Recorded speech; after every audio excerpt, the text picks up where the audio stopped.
The sun dipped below the horizon, casting an eerie red glow across the otherwise serene landscape. The small town of Linden, Kansas, seemed to breathe a sense of quiet, untouched by the outside world. It was a kind of place where everyone knew each other, and the pace of life was steady, almost to the point of monotony. Yet, within the confines of a crumbling prison on the outskirts of town, the atmosphere was anything but peaceful. Behind the steel bars of a cold, isolated cell sat a woman whose life had been shattered by a crime she didn't commit. Her name was Rebecca Allen. At 19 years old, she was a promising young woman, filled with dreams, hope, and the love of a small, quiet life. But those dreams were stolen from her on a night that would forever change her fate. It was the year 1984 when Rebecca's life took a tragic turn. And for 36 long years, she languished behind bars, her cries for justice ignored by a system more interested in closing cases and seeking truth.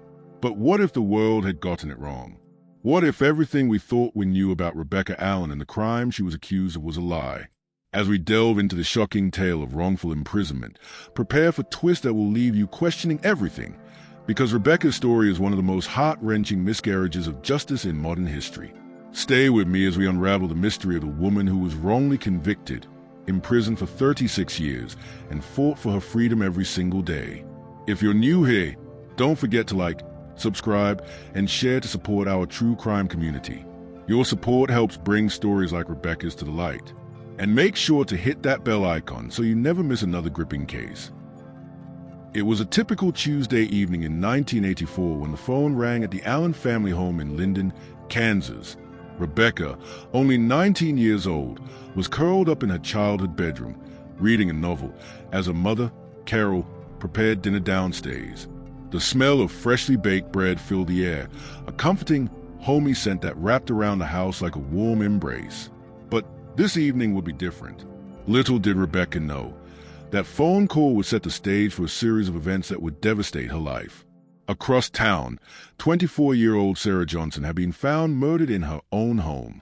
The brutal crime shocked the community. Sarah had been a beloved schoolteacher, known for her kindness and gentle nature. Her death sent ripples through the small town, ripples that would soon engulf Rebecca. As the investigation began, the police were quick to focus on Rebecca. Why?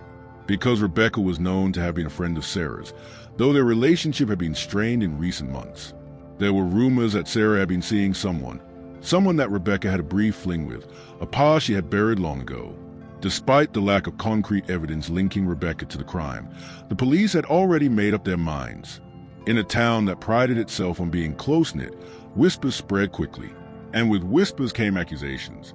A search of Rebecca's home turned up nothing but the mundane trappings of an innocent young woman's life.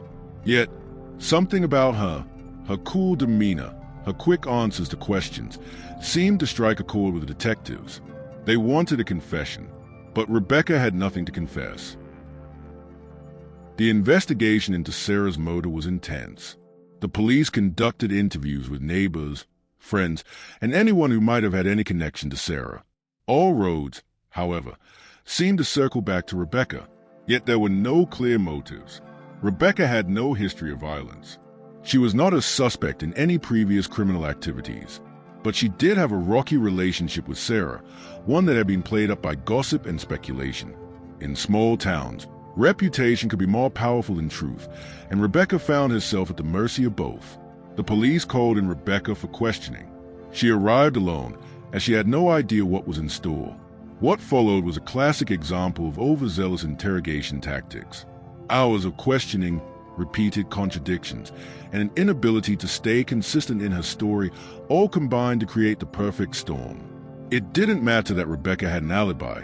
There was a single crucial piece of evidence that would later seal her fate. A witness, a neighbor who had seen a figure leaving Sarah's house late that night, described a woman matching Rebecca's description.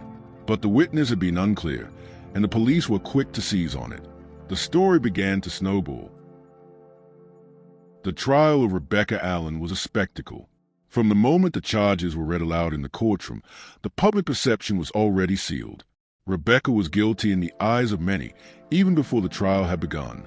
Prosecutors painted a picture of jealousy and rage. They claimed that Rebecca had been consumed by the affair Sarah had with a man she had once loved. They painted her as a scorned woman, ready to take extreme measures to punish Sarah for what they claimed was a betrayal. The defense, on the other hand, argued that Rebecca had been in the wrong place at the wrong time, that the entire case against her was built on speculation and hearsay. But it wasn't enough. The key piece of evidence that sealed her fate was a partial footprint found near Sarah's front door, evidence that the prosecution claimed was made by Rebecca's boots. But no forensic expert could confirm this with certainty, and no one could explain the inconsistencies in the timeline. Despite all of this, Rebecca was convicted. The jury's decision was swift, and the courtroom erupted in a mix of triumph and disbelief. The sentence, life in prison, without the possibility of parole. For the next 36 years, Rebecca Allen would live a nightmare. She was sent to the Kansas State Penitentiary, where her life became a daily struggle for survival. The prison was known for its harsh conditions, overcrowding, and violence. But Rebecca remained determined. She kept her head down, worked in the prison sewing shop, and wrote letters, thousands of letters, pleading her innocence. Over the years, Rebecca's case garnered the attention of various advocates for wrongful convictions. Several organizations, including the Innocence Project, took up her cause, but progress was slow.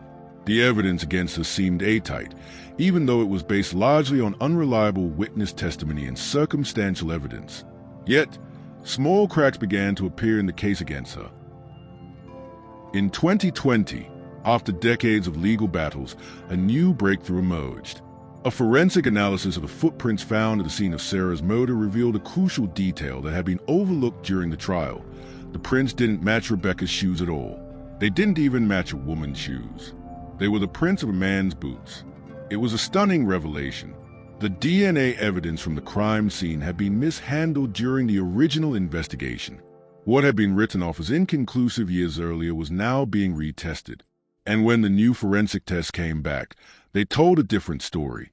Rebecca had been wrongfully convicted, not because she was guilty, but because the truth had been buried beneath years of mistakes, bias, and poor police work.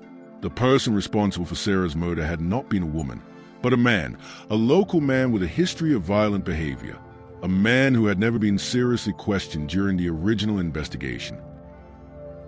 As the case began to unravel, questions arose about why Rebecca had been so quickly convicted. Were there signs of a rush to judgment? Had the police been too eager to close the case? Why had the inconsistencies in the witness testimony been ignored? And most importantly, why had Rebecca's claims of innocence been dismissed for so long?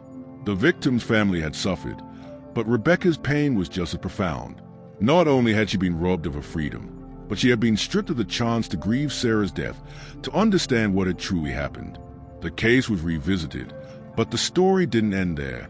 The man responsible for the murder was finally apprehended, but it raised a chilling possibility. How many more innocent people were sitting in prison cells for crimes they didn't commit? The system had failed Rebecca Allen, but how many others had it failed as well? Rebecca was finally released from prison after 36 years.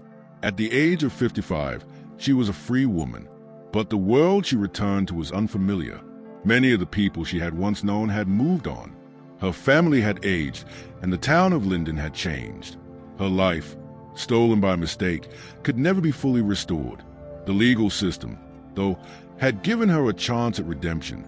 The man responsible for Sarah's murder was convicted, and justice was finally served. For Sarah, for Rebecca, and for the community.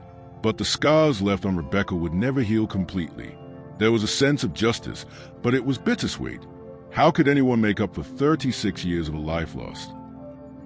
Rebecca Allen's story is one of resilience in the face of overwhelming adversity. It's a story that reminds us of the fragility of justice and the strength of the human spirit. But as we close this chapter, one question remains. How many more innocent people are out there waiting for their stories to be told? I want to hear your thoughts. Do you think Rebecca's case is a rare exception, or do you believe that there are other injustices waiting to be uncovered? Let me know your opinions in the comments below. If you're new to the channel, don't forget to like, subscribe, and share this video to help spread awareness of stories like Rebecca's. Thank you for watching.